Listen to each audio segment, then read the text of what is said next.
ڕۆژە بەدەست پێشخەری کۆنگرەی نەتەوەیی کوردستان کەنەکە کۆبوونەوەیەکی بەرفراوان لە شاری کەرکووکی باشووری کوردستان دەستی پێکردووە ئەمڕۆژ تەفگەری ئازادی کۆمەڵگەی کوردستان پرۆژە پێشنیارێکی بۆ چارەسەری قەیرانەکانی باشووری کوردستان لەو کۆبوونەوەیەدا خستۆتە ڕوو.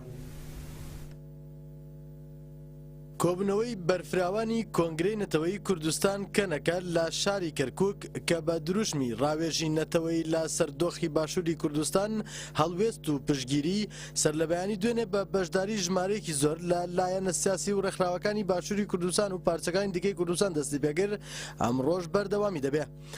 هەر ئەمڕۆ پرۆژە پێشنیارێک بە ناوی لە پێناو چارەسەری گێژاوی باشووری کوردستان و پرسەنەتەوەیەکان لەلایەن تەفگەری ئازادی کۆمەڵگەی کوردستانەوە خرایە ڕوو.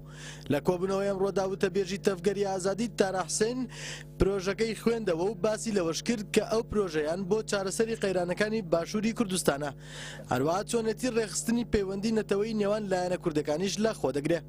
پرۆژەکە لە سێ بەش پێکاتوە کە باس لە چۆنێتی دیموکراتیزەبوونی سیستەمی سیاسی پەیوەندی نەتەوەیی و لایەنی ئابووری دەکات.